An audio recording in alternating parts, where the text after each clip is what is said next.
तुल्यन्निजान्तर्गतं पश्यन्नात्मनि मायया बहिरिवोद्भूतं यथा निद्रया यस्साक्षात् कुरुते प्रबोधसमये स्वात्मानमेवाद्वयं तस्मै श्रीगुरुमूर्तये नमः इदं श्रीदक्षिणामूर्तये बीजस्यान्तरिवाङ्कुरो जगदिदं प्राङ्निर्विकल्पं पुनः मायाकल्पितदेशकालकलना वैचित्र्यचित्रीकृतं मायावीव विजृम्भयत्यपि महायोगी वयस्वेच्छया तस्मै श्रीगुरुमूर्तये नमः इदं श्रीदक्षिणामूर्तये तस्मै श्रीगुरुमूर्तये नमः इदं श्रीदक्षिणामूर्तये। ॐ सहना भवतु सहनौ भुनक्तु सह वीर्यङ्करवावहै तेजस्विनावधीतमस्तु मा विद्विषावहै। ॐ शान्तिः शान्तिः शान्तिः। सदाशिवसमारम्भां शङ्कराचार्यमध्यमाम् अस्मदाचार्यपर्यन्तां वन्दे गुरुपरम्पराम्। ॐ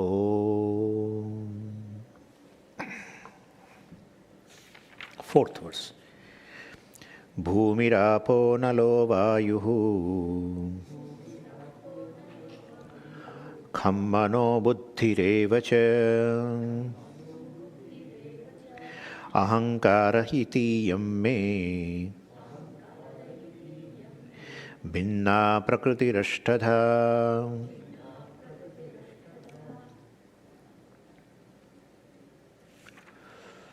So, description of the creation to reach to the cause of the creation.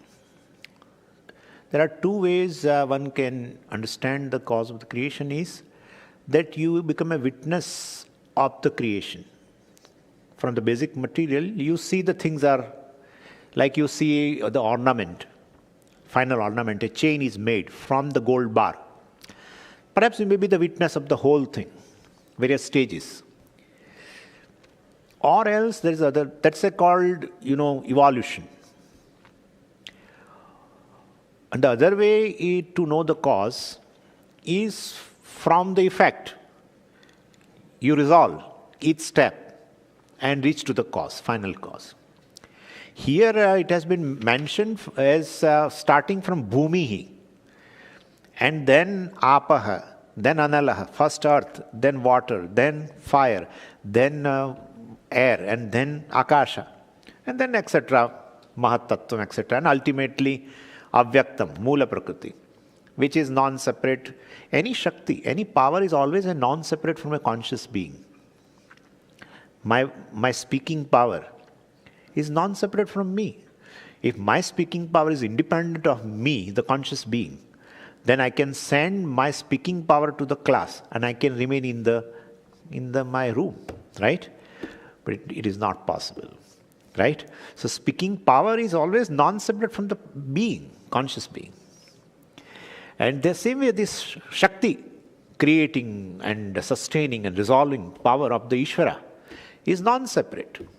So you can reach up to the Brahman starting from the most gross thing. Most gross is the earth. And then from the less gross is water. Then less gross is a fire, and etc., etc.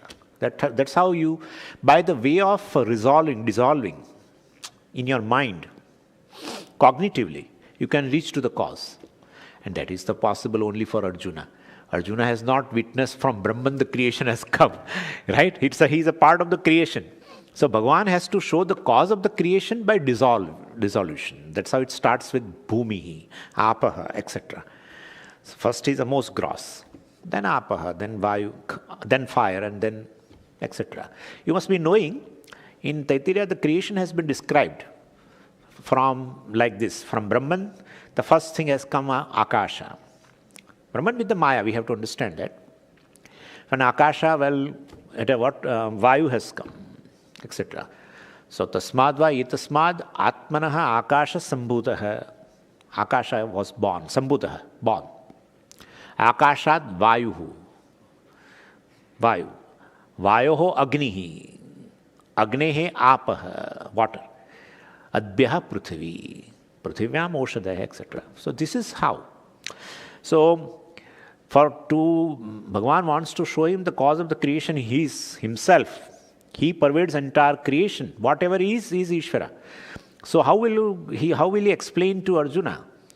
Because he is part of the creation. Creation is right in front of the Arjuna. So he has to show by method of dissolution, not by method of evolution, naturally. So he is explaining that way. And as I said to you, we have borrowed a model of a Sankhya's.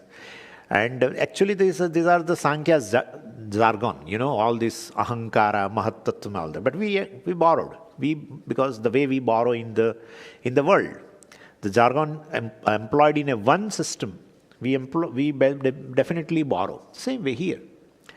And when we explain properly, and as I said to you, Bhagavan forgot to mention.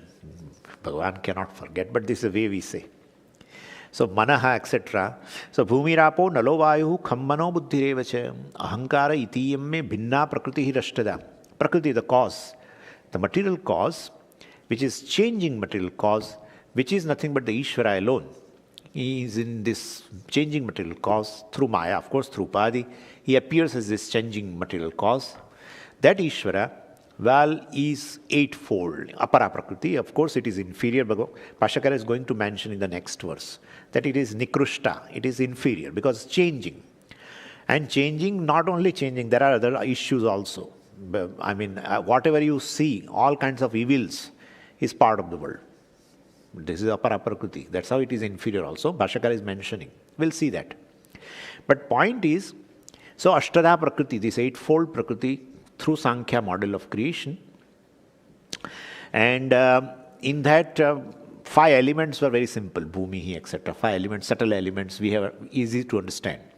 Then the rest 3, Manaha, Buddhihi, we feel this is individual Manaha and Buddhi. No. We are talking about creation at the level of cosmos. And therefore, Manaha should be understood in that fashion. So, Manaha has been understood by Bhashyakara. Manaha has been interpreted as a Avyaktam by Madhusudan Saraswati. But Manaha has been interpreted as a Ahankara by Bhashyakara in the Bhashyam. So, Manaha iti manasaha karanam ahankaraha grihyate. So, manasaha karanam. Any product can be interpreted as a cause, can be named as a cause also. Because any product is a non-separate from the cause. In fact, that product was potentially present in the cause. The pot comes out from the clay itself, not from anything else. Pot cannot come out from the chair. Pot comes out from its material, whatever it may be, bronze or whatever. It has to come out from that. So we can say that that pot, which is now manifest, which we call creation, was in an unmanifest form in the cause. Right? So that way, Bhashyakara says, manasaha karanam ahankara in Sankhya model. Ahankara has given rise to that samashti manaha. Therefore, here manaha is equal to ahankara of the Sankhya model. Then buddhihi, Bhagavan mentions buddhihi. No problem. Bhashyakara says, buddhihi iti ahankara karanam mahattattvam. In a Sankhya model, what is there? Mahattattva. That is this buddhi. Why? Because buddhi is the cause of the buddhi, the cosmic intelligence, is born of this mahattattvam. So therefore we can call it as a buddhi is equal to mahattattva. And ahankara iti avidya sanyuktam avyaktam. Ahankara iti avidya sanyuktam. Avidya means, I told you, potential ahankara. And so sanyuktam, this potential ahankara is there in the avyaktam. Because avyaktam is the ultimate cause from which everything has come. Like then, the whole tree comes from the seed, not from any seed, particular seed. Otherwise, people can say, well, then mango tree comes out from the sesamic seed. No, that cannot come out. So sesamic seed cannot give rise to mango tree. That shows that mango tree was present in the mango seed only. There is no way out. It has not flown down from somewhere and, it has not come from any other seed also. If you sow the seed of a mango, etc., well, then only you will get the mango tree. Otherwise not. Means it has come from that. But if you break it, you get only white powder or white kind of a thing. No green leaves and no that, flowers. Nothing you see there. No mangoes, no branches, no bark, no that trunk, nothing. But the whole tree has come out from that. Same with the samsara vriksha. That's how Bhagavan, this calls also is a samsara vriksha. Urdhamulam adashakham ashwatham prahuhu. So in Kathopanishad also, Yamadharmaraja mentions the whole cosmos as a tree. The whole tree has come from ultimately Brahman through Maya. That's how we have to understand. That Maya is nothing, we should not think Maya means something. Maya means a power. Brahman possesses to manifest. Like you possess a power. You have a power to manifest into the whole creation of the dream. You only have a power. That's how it has not come from outside. No dream object has come from outside. Everything is from within. That power you have, which we call vasana, bijam. Again, same thing. That's how Bhagavan has given, this special, not special, Bhagavan has given these ordinary experiences. To understand the truth of the whole experiences is you. Nothing else, the consciousness is the truth. So, Vedanta never talks about special experiences. Never. People who are searching for a special experiences for moksha, etc., liberation, etc., they are really on a trip. There is no only ordinary experiences. Experiences cannot give knowledge. A proper analysis of the experiences can give a knowledge. Experiences we have experience of the deep sleep state and waking state and everything, and a dream also. But when those experiences are explained by the Shastra properly, analyzed properly, then it leads to knowledge. Anyway, so here it says ahankara iti avidya sanyuktam avyaktam. Avidya means ahankara vasana. Bhashyakara himself tells in the next verse, next paragraph. So, ahankara vasana. Ahankara vasana means potential ahankara, which is present in avyaktam. Well, that is why this avyaktam has been mentioned as ahankara, because potential ahankara is there. From there, avyaktam only this ahankara is going to manifest. And therefore, we can here ahankara, we can interpret as a avyaktam. That's what he says. Now he gives a brilliant example by which you cannot say no, because actually somebody raised this question that how can the word ahankara be used to convey this avyaktam, which contains ahankara bijam, etc. It looks like that Bhagavan is violating all the norms of communication, because you have to interpret everything. You have to interpret. Then really communication cannot take place. If you say me something and each of your word I have to interpret, then there will not be communication. There are people who always say in a certain, with a hidden agenda and all that. And then we ultimately get tired. We stop talking to the person. It happens. So therefore, here Bhagavan also says manaha means we have to interpret as ahankara. And when he says, Bhagavan says buddhi, we have to interpret as a mahat-tattvam. Bhagavan says ahankara, we have to interpret as a avyaktam. What is this? And how can you take this ahankara as a avyaktam? Ahankara has been interpreted as a avyaktam. Why? Bhashyakara says in one line, just one line, makes it clear. Yatha visha sanyuktam annam visham uchyate. Evam ahankara vasanavat avyaktam moola karanam ahankara iti uchyate. Pravartakatvat ahankarasya. Bhashyakara gives here two reasons. This is a style of Bhashyakara. Whatever he says, the way he interprets, then he gives reason also. So, Vedanta is not logical, but definitely with the help of logic, you can bring home all the principles of Vedanta. That is there. Logically, people say logically Vedanta can be proven. No, we should not say that. We should be aware of this thing. Logically you cannot prove. How can you say consciousness is limitless by logic? You cannot say. Well, you take the Shruti Vakya as a real, and to make understand you use a logic. That's a different thing. Logically you cannot prove. Logically can be proven which brings a certain data, perceptual data. Then we can prove by the logic. Right? You can do logic, well, Nyaya, based on your perception. That's what scientists are doing. So consciousness is not available at all for perception. Then how can you say consciousness is limitless? Or you are limitless? How can you say that? But Shastra says here, you are Brahman, you are limitless. Well, then let me understand this. Otherwise, I will not be able to assimilate in my intellect. Then you apply logic. Yeah, this is the way. Yes, consciousness is limitless. So we have to understand. That's how in Brahma Sutra, Vyasacharya ji has mentioned Tarkasya apratishthanaat. Tarkasya. The logic has no pratishtha in Vedanta.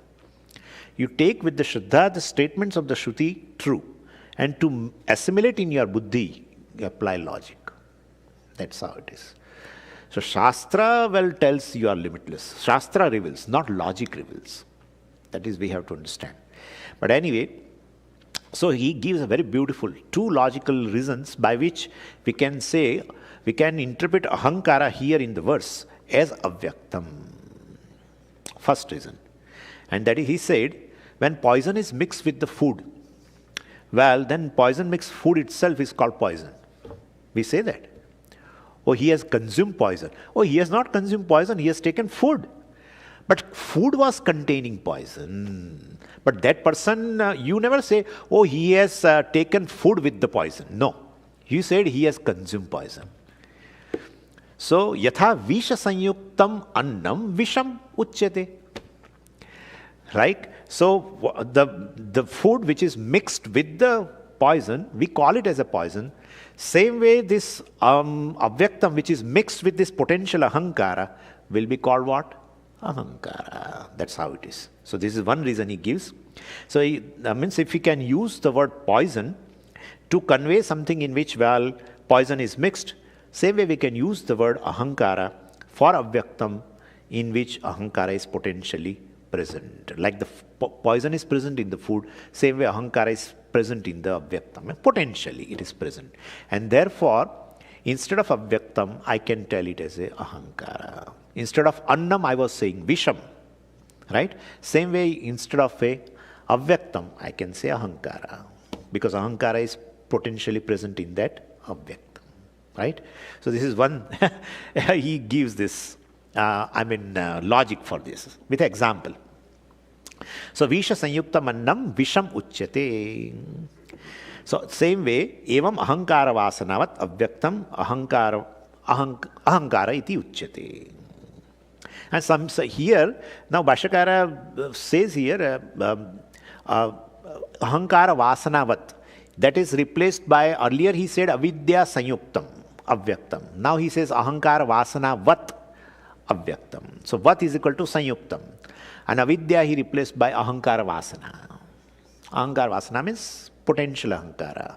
Ahankara in the seed form. That kind of avyaktam is mentioned here as a ahankara by Bhagavan. So this is how.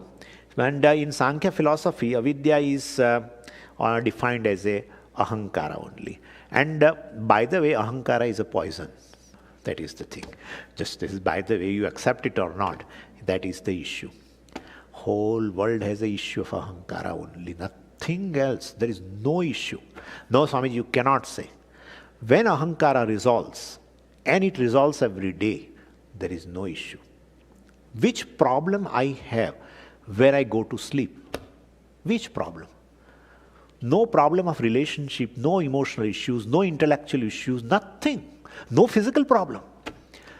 When you are awake, ahankara is awake. All the three states are three states of ahankara. But Swamiji, what is this ahankara? It's a mind which is conscious. That is called ahankara. In which, when the mind is conscious, there is a I thought, which is the basis of all other thoughts. I thought will be there, and then other thoughts pertaining to the world will be there. That's a idam vritti. I thought and this thought. And that mind resolves in deep sleep state. Conscious mind just resolves. No issue at all.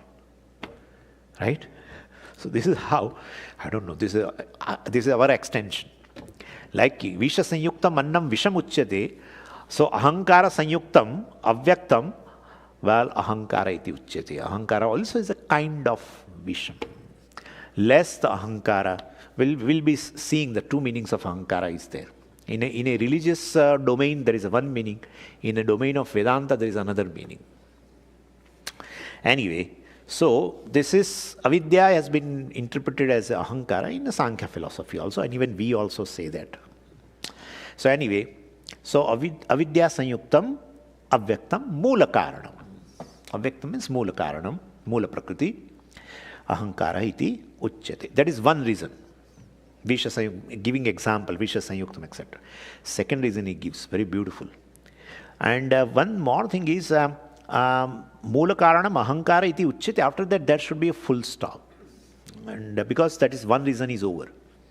Then, second reason is Pravartakatvat Ahankarasya. And Cha is not there, just to have a conjunction between two reasons. So we can supply. So, another logic is what? We call it as in Vedanta Gauna Prayoga. Very beautiful. That's also we use in a Vyavara. Gauna Prayoga. So Gauna Prayoga means a usage. And that usage, I mean, sometime one word for another is used. Because the characteristics are same. Oh, my son is a lion. He is not a member of a Lions Club, but then he says, my son is a lion. So now that kind of a usage for a son as a lion, not because he lives in a den or etc., or he has a mane, nothing like that, or he has a tail, nothing.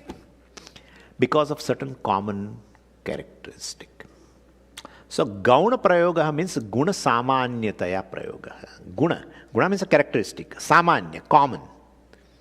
Because the boy has a courage, maybe, or has a majesty, rulership, there are certain people who just by their presence rule others. Everyone accepts him or her as a leader. No, it happens like that. He or she doesn't poses that I am your leader.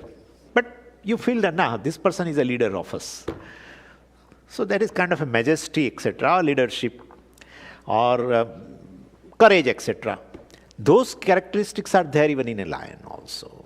So that's how the person is called lion. When we call it as a Gauna Prayoga. This is a usage which is based on some common characteristic. So same way here, here also it says Ahankarasya Pravartakatvat. Basically, Pravartakatvat here means a initiator. Like Avyaktam is a initiator of the entire creation. It's a Mula Prakriti. Avyaktam, Mula Prakriti has initiated the whole creation. Same way Ahankara has initiated everything. Everything Ahankara has initiated. Avyaktam has initiated the creation, Srishti. Ahankara has initiated samsara. Ahankara has initiated samsara. Samsara means everything, all issues. All, including up to the bondage, everything. I will explain you. So because of that, since both are initiated, that's a common characteristic. Pravartakaha, see, this is a usage by Bhashyakara which is very common. Pravartakatvat ahankarasya. It seems to understand little difficult. You have to drop this sya, sixth case. And from pravartakatvat, tvat you have to drop. Ahankaraha pravartakaha. Ahankara is an initiator of certain process. And therefore, we call it as Avyaktam. Means it has certain common characteristic with Avyaktam, yes. Avyaktam also has a characteristic of initiating whole creation. That's the main cause. Same way, Ahankara also initiates samsara. One initiates Srishti, other initiates samsara. That's how it is. Since they have a common characteristic, like the person and the lion has a common characteristic, then I can tell this person is a lion.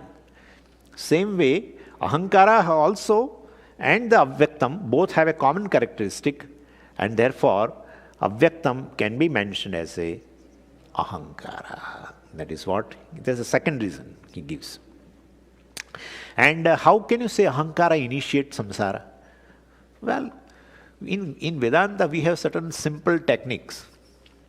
And one of that technique is they call anvaya vyatireka. Co-absence, co-presence. When one is, other is. When that is not there, this is also not there. Then you can understand this is responsible for that. So this is how we find. So samsara is present. A sense of limitation, sense of uneasiness, that is called sorrow. A general sorrow, everyone has. That sorrow goes only in the moment of joy. That's how you are able to distinguish. Oh, I am right now in a happy mood or something. That mood is not there all the time. So that, a sense of limitation centered on oneself. Because one takes oneself to be the body, mind, sense complex, and they are limited. Whatever you do. People do all kinds of exercises and eat different types of foods and take different types of tablets and thinking that their chart will come, perfect chart. Hemoglobin, this, that, iron, this, everything will be perfect. I tell you, even if you go for a detailed investigation of this body, something they will put it with a mark that this is less or high. Never physical body is free from all defects. Never mind is free from any defect. My mind is perfect. Sir, don't say that. Subtle body, physical body, they are limited and they will have those limitations all the time. But taking those things as oneself, you feel you are limited. You are having this is called samsara. But Swamiji, why this thing has arisen? Because this is there. Body is created, subtle body is created, then only there is an identification. If this is not there, where is identification? That is how when in a deep sleep state, when you are not aware of your physical body, you don't identify with the physical body, you don't identify with your senses, you don't identify with your mind. Well, as if they are not there, then you don't have samsara. So ultimately, the samsara, the bondage, comes when you are awake. Awake means ahankara is awake. When you identify with this body, mind, sense complex and you have a sense of individuality. Sense of individuality and bondage will go together, whatever you do. And that is how people not understanding this issue of the bondage, people try to change the situations externally. And when you change the situations externally, you feel for a moment that everything is perfect. Just for a moment only. Again, same issue will come up. And therefore, changing external situation will not make you free from this sense of limitation, bondage, etc. Sense of bondage has arisen due to identification with this body, mind, sense complex. And if the identification, even if you experientially it goes away, identification, like in a deep sleep state, you don't have any sense of limitation. What is your boundary in a deep sleep state? What's your boundary? No, Swamiji, I saw I had a boundary. Then you are not in a deep sleep state. If you are awake of your boundary in a deep sleep state, it is not a deep sleep state. But Swamiji, I was not there. Then why are you, after waking up, you said that I went to bed at 9 o'clock and I slept 9 hours. Means I continued or not? And that I was not a sense of, ego. That was not a ahankara. It was already resolved. Individual was not there. A sense of individuality is there, you are not in a deep sleep state. Definitely. You are awake. So when ahankara is awake, all the issues are there. Either it may be a dream state also, as a dreamer, facing a tiger or facing a thief, in dream thief and dream tiger, some issue, small issue, or in a waking state. So ahankara is present, samsara is present. Ahankara is absent, samsara is absent.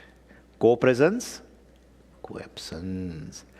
Therefore, ahankara is also pravartakaha, is initiator of what? Samsara. Right? Therefore, ahankara is a poison. That is okay. Everyone wants to get rid of this sense of individuality by becoming big. Everyone wants to be big. How big? No, Swamiji, I want to become this much big in terms of name, fame, money, whatever. But that would not be the criteria. Once you reach there, you know that you have... So you want to become the big actually. That's it. That is the desire. And that desire is a natural desire, and that should have a solution for that. That should have a solution. Natural desire will have a solution. Cultivated desire need not have a solution.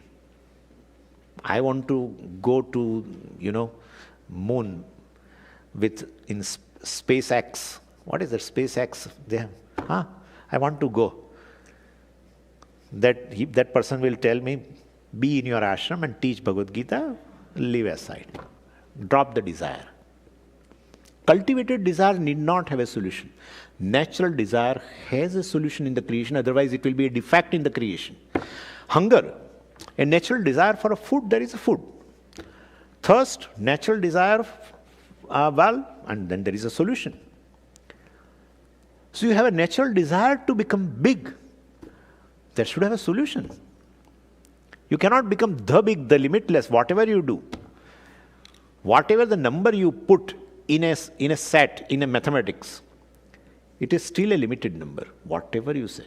That's how they used to write infinite. I remember we used to make sets, right? 1, 2, 3, 4, and then lastly infinite. Because if you write some number, whatever big number, it is limited. So you cannot become limitless. But then I have a natural desire, you said, yeah. Then the solution is what? Perhaps you are limitless, but you are not knowing. You are not knowing. But I cannot be limitless. I am a limited being. If you are a limited being, how are you experiencing limitlessness in a deep sleep state? What's your dimension in deep sleep state? It's not there. You are there, but there is no limit in deep sleep state. What's your limit? There's no limit. Perhaps there is a possibility that I may not be a limited being. Perhaps. So in a waking state, what I take myself to be as an ahankara, an individual being, a limited being, that may not have been a reality. Perhaps. Perhaps due to not knowing my real nature. And while taking non-self as a self, I may have a sense of limitation. And that's how I'm not comfortable. Between waking state and a deep sleep state, you are not comfortable in a waking state. Whatever you do, either go to any Christmas party and anywhere with all kinds of ornaments and everything you do, you come home and you throw away everything. Because you know that you have something else is promising you for a better joy, and that is deep sleep state. People are always ready, even in the class, in any time, anywhere they are ready, just to, dive into this. You dive into yourself, which has no dimension. So this type of analysis opens up a possibility that perhaps what I take myself to be right now may not have been a reality. And then what is the cause? Maybe the ignorance of myself is a cause. Well, and Shastra says, yes, your natural desire has a solution. Study, gain self-knowledge, get rid of self-ignorance, and get rid of ahankara, samsara. Samsara nivritti, that alone is called moksha. Freedom from evil is called moksha. Evil. freedom from what I don't want, freedom from this sense of individuality, freedom from all other issues centered on a limited self. That is the issue. Anyway, this is just by the way, because we discuss so much of this, this Sankhya and Ahankara and all that. So I thought there's some little change. Anyway, so Ahankara, of course, is a Pravartaka, is an initiator of samsara. Once you take yourself as a doer, my God, as a doer, one can never be free from guilt. After 30 years, 40 years, why did I do this? Why did I do this? I should not have done that. I should not have done that. As an experiencer also, hurt. I'm experiencing somebody's saying something, some insult. I'm experiencer of that. Bhokta, Ahankara. So when you are awake, you take yourself as a karta, bhokta, doer, experiencer, naturally. And as a doer and experiencer, well, definitely, as an experiencer, you are a victim. As a doer, you feel that you have not done what is to be done, or you have done something what is not to be done. Omissions and commission, one can never get rid of. Somehow, whatever a Swami tells to the person, forget it now. It is now 20 years now gone. No? Again, after a few days, a person comes. Swami, but I am not able to forget. I am not able to get rid of this guilt. What I did something or what I did not do. So Ahankara is a samsara pravartaka. All the way. And once Ahankara arises, this is something more. Yeah. So what happens, when you wake up, first Aham arises. And then Mamakara arises. Oh, my duties. I had to go, this is my duty, I have to go to the work, etc. Or something else. So Ahankara gives rise to Mamakara also. And then once Mamakara arises, then definitely all other issues also come. And as a karta, you definitely do several karmas also, right?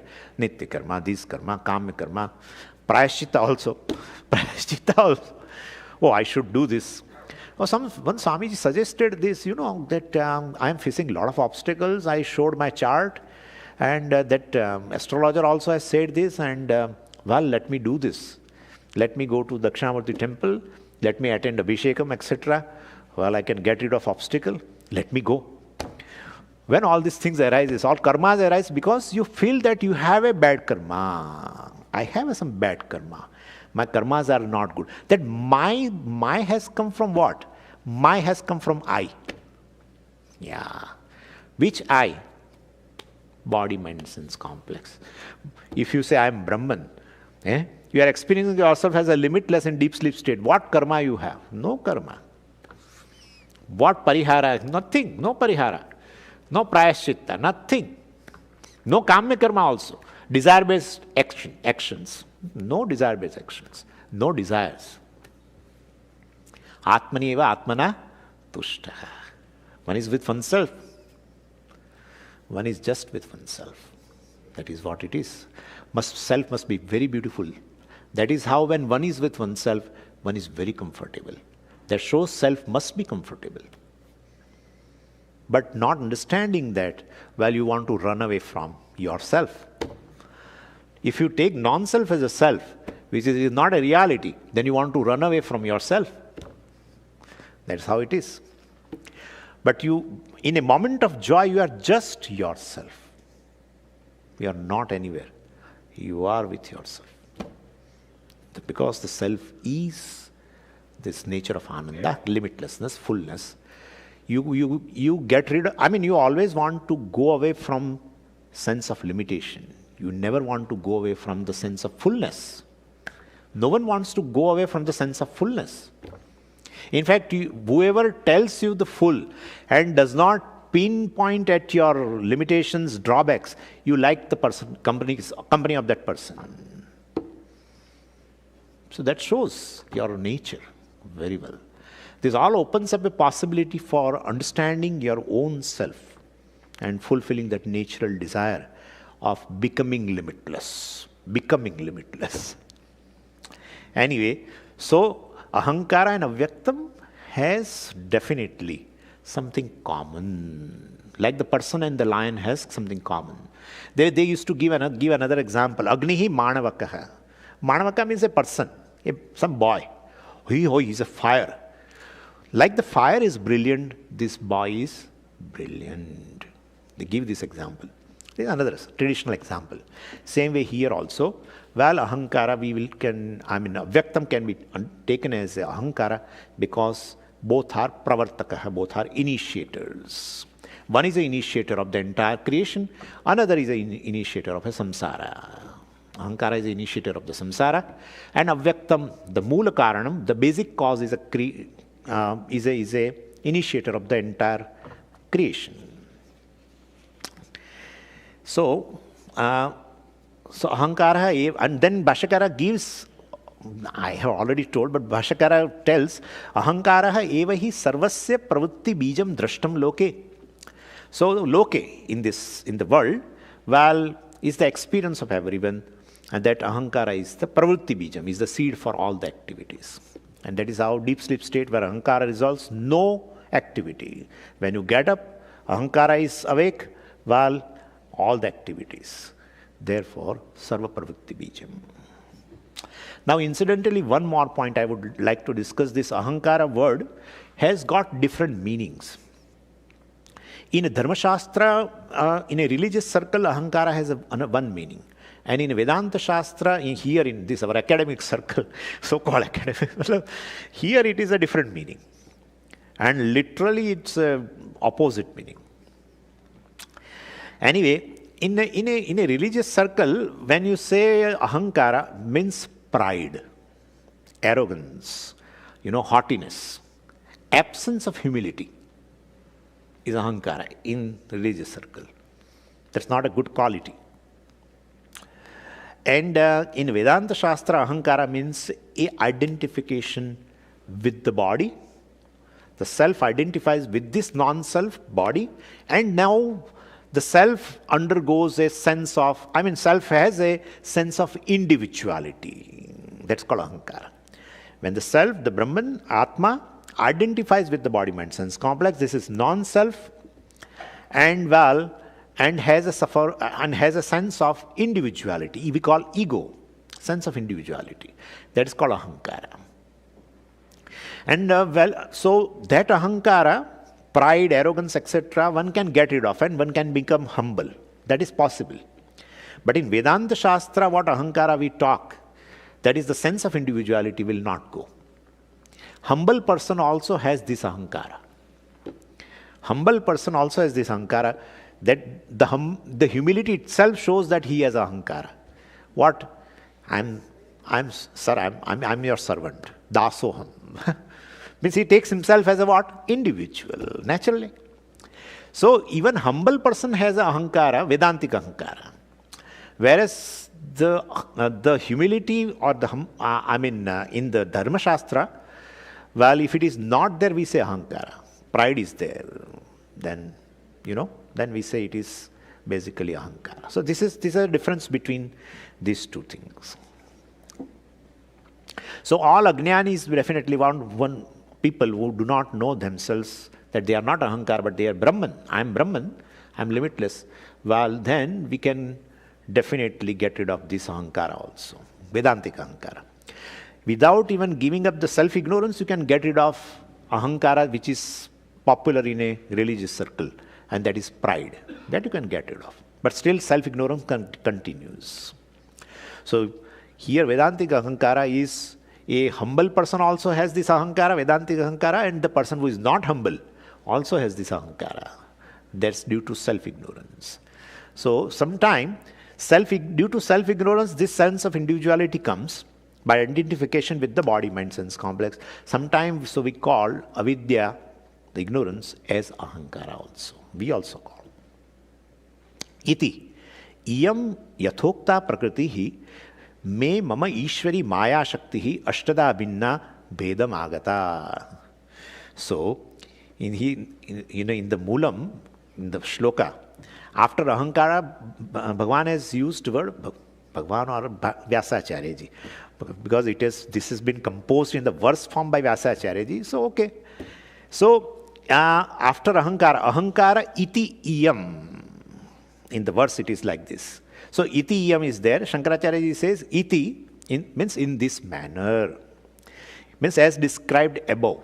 In the fourth verse, we described Bhumi Rapo Nalo Vayuhu Khammano Buddhirevacha Ahankara iti.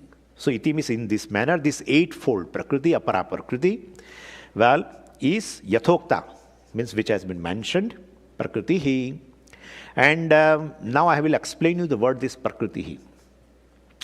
Prakriti hi has been formed from the root. This is a glory of a Sanskrit language. If you just go into the word, well, word will reveal its meaning. So Prakriti word has been formed from pra plus kru dhatu is there. From there we have karma, etc. word also. Kru means to do. So pra plus kru dhatu, and then they apply suffix ti, becomes Prakriti. And the meaning of, so Prakriti will be, meaning of Prakriti will be from this root. Means prakriyate iti prakritihi. Prakriyate iti prakritihi. A material cause is called prakriti because it is shaped into various products. Wood is called prakriti, material cause, because it is shaped into varieties of furniture. So varieties of furniture is called vikriti, products. And the wood is called prakriti because prakriyate, which is shaped into various products, various things. But who does it? Well, so Prakriti means this material cause. Who gives a shape? Well, carpenter is called Nimitta Karanam, who has the knowledge, desire, skills to give a shape to the wood. So Nimitta Karanam gives shape to the material cause, Prakriti. So carpenter basically is a Nimitta Karanam. Carpenter works on the material cause to convert into varieties of the furniture. Goldsmith works on the gold to give a shape convert into ornaments. Therefore, gold is called Prakriti, which is shaped into various ornaments. So, which is shaped into various forms, modified into different products is called Prakriti. And they call it as a Karma Vitpatti. Derivation, which is a karma vitpatti, prakriyate, which is shaped, etc. And that is also sometimes called upadana karanam. You must have heard this word. Material cause is called upadana karanam. So anyway, that also I will explain you. So as I said, Prakriti is called upadana karanam. Prakriti means which is shaped into varieties of products by nimitta karana, by carpenter, etc. And that alone is called upadana karanam. Why upadanam? Because Upadanam word also is derived from the root upa plus a plus da, dhatu, root. From that the word Upadanam has been derived. And that is, the meaning is to take. Upa plus a plus da. From that word Upadanam is there.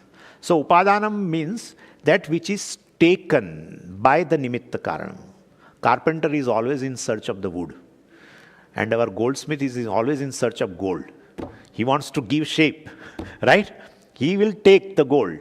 Goldsmith will take the gold and will give a shape to that. So Prakriti, which is shaped into various products, various modifications by Nimitta Karana, goldsmith.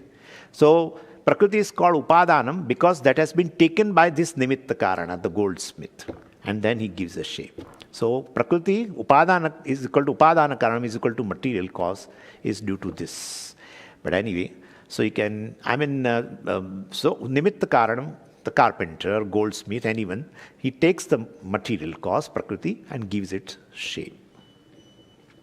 And here it says, well, may, means, Bhagavan says here, iti iyam yathokta prakritihi, may, this is my Prakriti, this Apara Prakriti belongs to me. Means I am in this form. Ishwari Maya Shaktihi. Ishwari, belonging to Ishvara, means belong to me. And Maya Shaktihi. This Apara Prakriti, which is called Maya Shaktihi by Bhashyakara.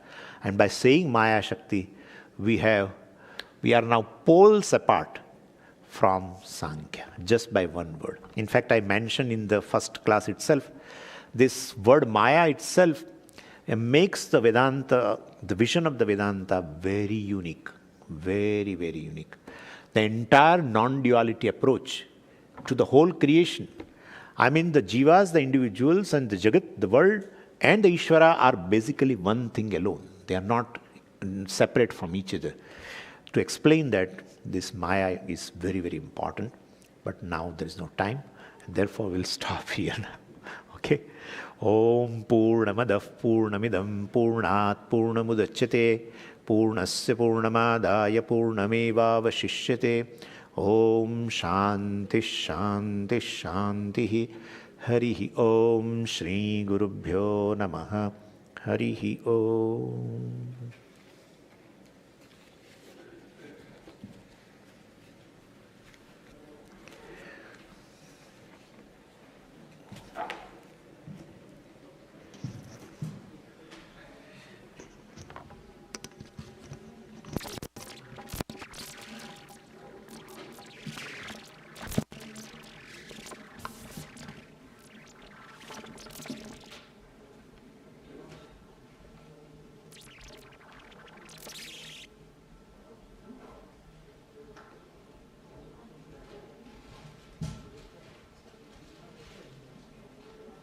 Namaste.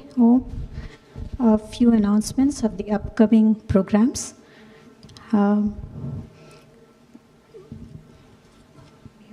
We have this small booklet temporarily, which is near the Kumkumam and Vibhuti. There's an envelope which has the booklet. You can also go through that.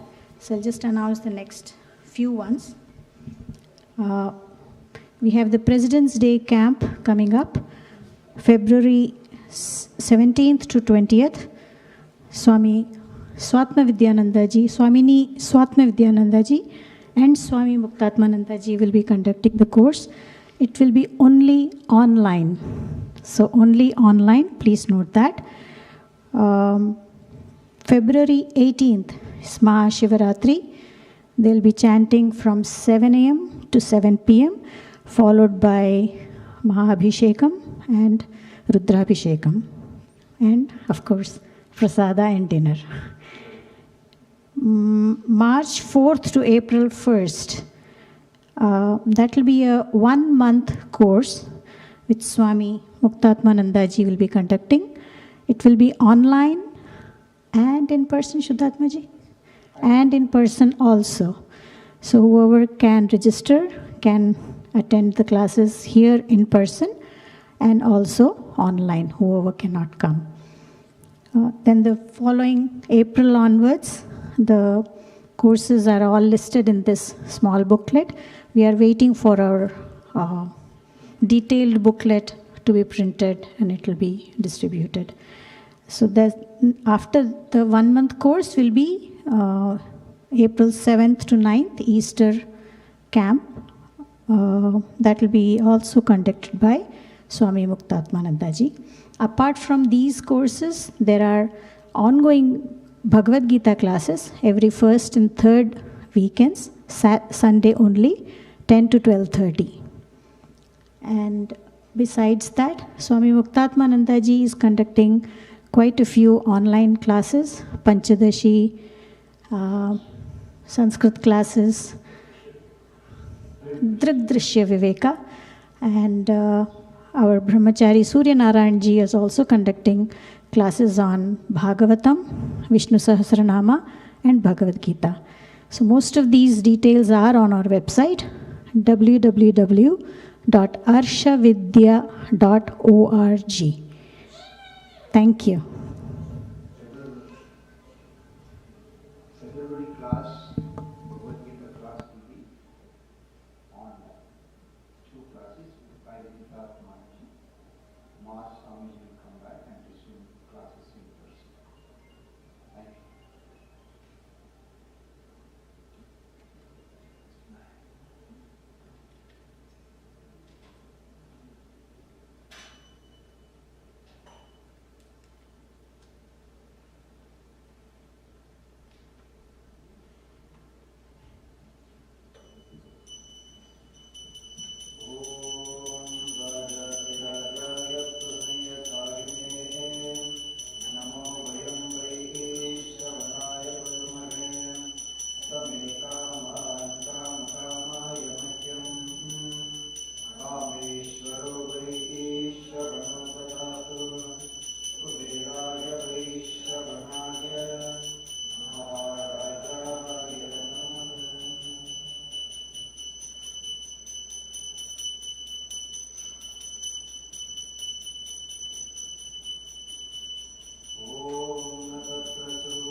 पश्यत जायमानकं सनो देव शुभया स्मृत्या संयुनक्तो यस्मात् परं न परमस्ति किञ्चित् यस्मात् प्राणीयो न ज्यायोऽस्ति कश्चित् वृक्ष इव स्तब्धो दिवि तिष्ठत्ते कस्ते नेदं पूर्णं पुरुषेण सर्वम् न कर्मणा न प्रजया धनेन त्यागेनैके अमृतत्वमानशुः परेण नाकं निहितं गुहायां विभ्राजते यद्यतयो विशन्ति वेदान्तविज्ञानसुनिश्चितार्था सन्न्यासयोगात् यतयः शुद्धसत्त्वाः ते ब्रह्मलोके तु परान्तकाले परामृता परिमुच्यन्ते सर्वे दग्रं विपापं परमेष्मभूतं यत्पुण्डरीकं पुरमद्यसर्गस्थं